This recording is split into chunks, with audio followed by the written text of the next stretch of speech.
और सिफीनो जमलो नहरवान में आयत तड़प तड़प के गिरी है, खूब चमकी है, जुल्फिकार से भी ज्यादा ये आयत चमकी है।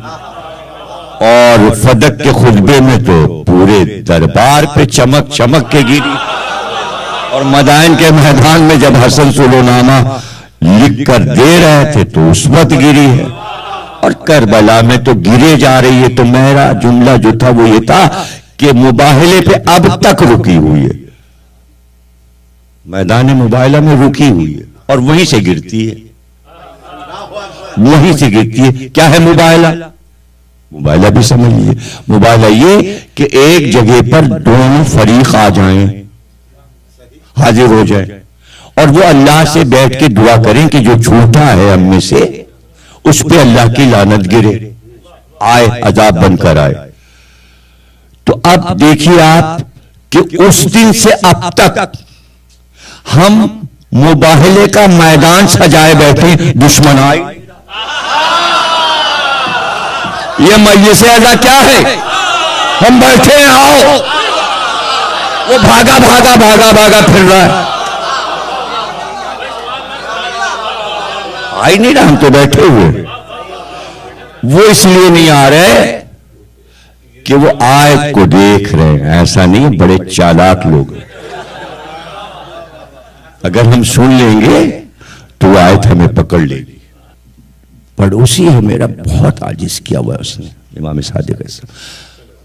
क्या हुआ? बस आता है, बहस करता है, मैं उसको आयतें सुनाता हूं, नहीं मानता। हदीसें सुनाता हूं रसूल, नहीं मानता। आपके अक़वाल सुनाता हूं, नहीं मानता। करूं क्या मैं? जितनी दलीलें मुझे याद थी मैं सब दे चुका। आपने फरमाया अब ना कोई आयत पेश कर, ना कोई हदीस पेश कर, उसको दोस्ती में हाथ पकड़ के उसको लेके सहरा की तरफ निकल जा और एक बुलंदी पे जो नजर आए टीला या पहाड़, उस पे चढ़ जाना। लेकिन तरकीब मैं बताए देता हूं, इमाम फरमा रहे हैं उससे कि हाथ उसका खूब जोर से पकड़े रखना कि छुड़ाने ना पाए, और वहां पर कहना अब यहां पर खड़े होके आओ, हम दोनों अल्लाह की बारगाह में विलायत अली पे बहस करते हैं कि कौन सच्चा और कौन झूठा। और अल्लाह की बारगाह में कहते हैं जो झूठा हो उस पर आसमान से बिजली गिरे। बस तुम इतना कर लेना। उसने ऐसा ही किया और हाथ थामे, उसने खूब जोर से हाथ पकड़ा और कहा अब यहां पर तुम ना हमारी आयत की दलील मान रहे हो ना हदीसों की, आओ अब ऐसा करते हैं अल्लाह की बारगाह में हम विलायत अली पर दुआ करते हैं कि हक पर कौन है। तो जो झूठा है हम में से उस पे आसमान से बिजली गिरी। अब वो हाथ छुड़ा रहा है और ये छोड़ नहीं रहा। तो ये मजलिस जो है, ये हाथ छुड़ा के भागने वाले लोग, तो आप जोर से हाथ पकड़े रहे। जोर से हाथ पकड़ने की तरकीब क्या है?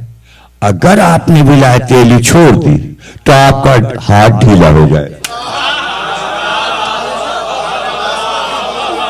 फिर वो छोड़ा लेंगे। देखिए अभी नहीं भाई, हम तुम नमाज पढ़ते हो तुमसे ज्यादा हम पढ़ते हो, तुम रोजे रखते हो तुमसे ज्यादा रोजे हम रखते हो, और ये है तुमसे ज्यादा हज हम करते। कोई बात करने की जरूरत नहीं, ये सब हाथ छुड़ाने वाली बातें हैं।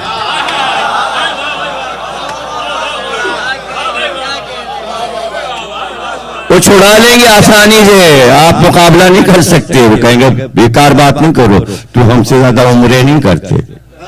अच्छा, आपको लफ्ज़ उम्रे से कुछ ऐसी चिढ़ है कि उम्रा तो उम्रा, आपने हज छोड़ा हुआ, एक कर लेते हैं, आप कहते काफी है। इतने तो नहीं कर सकते कि कराची एयरपोर्ट पर गुलाब की पत्तियों के ढेर लग जाते। अभी गए थे, फिर आए, फिर गए, फिर आए। पहले होता था मैं मदीने जाऊं आऊं जाऊं आऊं जाऊं, अब सिर्फ काबा आऊं जाऊं हो रहा है। मदीने का कोई नाम ही नहीं ले रहा, बस काबे जाऊं। तो अभी हमारे भाई साहब ने फारसी में और जाहिर है कि उनका लहजा किसको मिल सकता है भाई, फारसी में बिल्कुल पढ़ा उन्होंने। तो मुल्ला जामी ने यह बात कही कि मुझ में और शेख के अकीदे में ये फर्क है। वो फर्क ये है, मुल्ला जामी कह रहे हैं,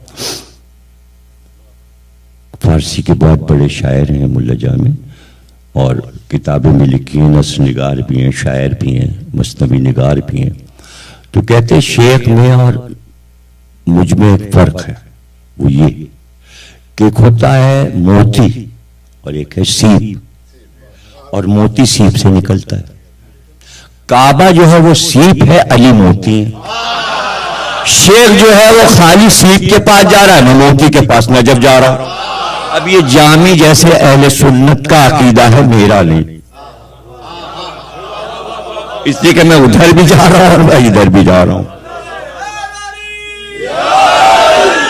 लेकिन वो कह रहे हैं वो शेख को मुखातिब कर रहे हैं, चूंकि शायरों का झगड़ा शेख से होता है, और ज्यादातर उर्दू शायरी में भी और फारसी में भी शेख से मुखातिब।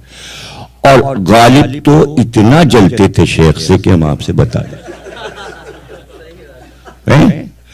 कहने लगे, गालिब कहने लगे कि एक दिन सुबह सुबह हवाएं मस्ताना चल रही थी, मैं घर से निकला, ठंडी ठंडी हवा, सवेरे का वक्त था। मैंने कहा आज मैं शेख के आस्थाने पर सवेरे सवेरे पहुंचूं।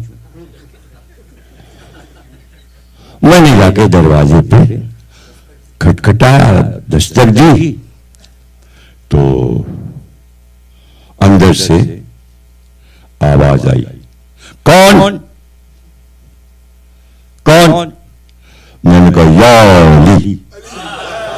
गालिब कह रहे हैं, मैंने कहा या अली, तो अंदर से शेख चिल्लाया हाँ, और जल्दी से उसने दरवाजा खोल दिया। उसने जैसे ही दरवाजा खोला, मैंने शेख को तो देखा नहीं, मैं मिंबर को छोड़ने लगा, इसलिए कि ये मिंबर वो है जिसपे अली के कदम आए।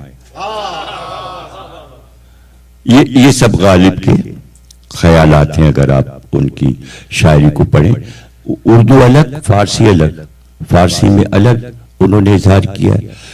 तो एक अजीब बात है कि एक 4 मिसरे उन्होंने कहे, और जो फारसी का दीवान था वो लेकर पब्लिशर के पास गया और कहने लगे ये छाप दो मेरा फारसी का दीवान। उसने कुछ दिन रखा और उसके बाद ये गए कि हाँ भाई छापोगे? तो उसने कहा कि हम छाप देंगे, ये 4 मिसरे निकाल दीजिए। 4 मिसरे निकल, उनका लाओ वापस करो, नहीं छापो, ये मिसरे नहीं निकलेंगे, ये रहेंगे। आज भी वो 4 मिसरे हैं, और फारसी कलाम गालिब का 7 साल पे कई बार लाहौर से मजलिस तरक्की अदब ने छापा। वो 4 मिसरे सुन लीजिए जिस पे गालिब अकड़े हुए थे कि ये निकलेंगे नहीं दीवान से। शर्तस के बहरे ज़ब्ते आदाब व रसूम।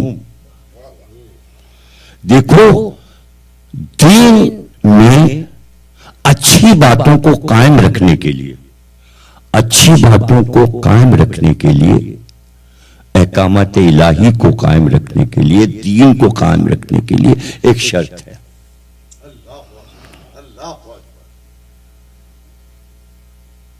एक शर्त है, शर्तस के बहरे ज़ब्ते आदाब व रसूम, खैज़त बादस नबी इमाम मासूम। ये शर्त है कि अगर तुम दीन को बाकी रखना चाहते हो तो नबी के बाद उसको मानो जो मासूम हो। खैज़त बादस नबी इमाम मासूम। अब दलील देते हैं। पहले 2 मिसरों में दावा किया गालिब ने, और दावा बेकार, अगर दलील ना, अब दलील देते। खैज़त बादस नबी इमाम मासूम, ज़ेज़मा चुपसी बास कर अली। यानी कि अगर तुम बादे नबी इमाम मासूम को मानना चाहते हो तो अली की बारगाह में आओ। अब क्या उसकी दलील क्या है कि वो कह चुके कि इमाम मासूम को मानो। खैज़त बादस नबी इमाम मासूम, ज़ेज माचे पुसी बास। गर अली बास गहराई जानशीने मेहर बाशत ना कि नुजूम।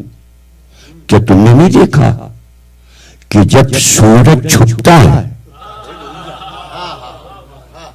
जब सूरज छुपता है तो सितारे लाखों हैं, लेकिन अल्लाह सितारों को सूरज का जानशीन नहीं बनाता, बल्कि जैसे ही सूरज छुपता है चांद उसका जानशीन बनकर आता।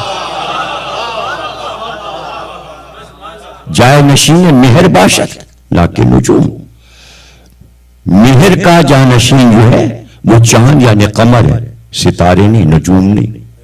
अब उस हदीस को भी बातिल कर दिया गालिब ने कि मेरे असहाब मिस्ल नजूम के हैं, और एक तरफ आयत दलील में रख दी वह शम्से व ज़ुहा वल क़मर इज़ा तला। जैसे ही सूरज छुपता है चांद उसका जानशीन बन के आता। तो ये गालिब के कमालात फारसी में है, चूंकि उन्होंने फारसी शेर पढ़े तो कुछ मैंने कहा शायद मुझे याद आ जाए फारसी के। ये अल्लामा इकबाल का हाल था। एक शख्स आया और उसने कहा कि अल्लामा इकबाल से पूछा कि ये बताइए कि कर्रारी के क्या मानी है, इसलिए कि हदीस रायत में ये लफ्ज इस्तेमाल हुआ है कि कल मैं अलम दूंगा कर्रार को, गैर फर्रार को। तो ये कर्रार क्या है?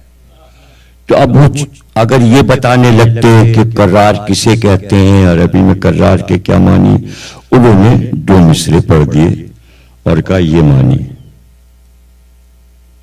मैं शिनासी मानिए कर्रार चीज। तो मुझसे पूछता है कि कर्रारी क्या चीज है? मैं शिनासी मानिए कर्रार चीज ई मकाम अज मकामात अलीस्त, अली के बुलंद मकामों में से एक मकाम है कर्रारी, कि कल मैं अलम दूंगा कर्रार को। अब उसके मानी ये लिखे बढ़ बढ़ के हमले करने वाला। तो पूरी हदीस ये है कि जो सही बुखारी में आई कि कल मैं अलम दूंगा मर्द को, अच्छा जुल का लफ्ज आया, मर्द को अलम दूंगा, जो कर्रार होगा गैर फरार होगा। अल्लाह और रसूल उससे मोहब्बत करते होंगे, वो अल्लाह और रसूल से मोहब्बत करता होगा। हदीस यहां पे आके खत्म होती है कि अल्लाह दोनों हाथों पर उसको फतह देगा।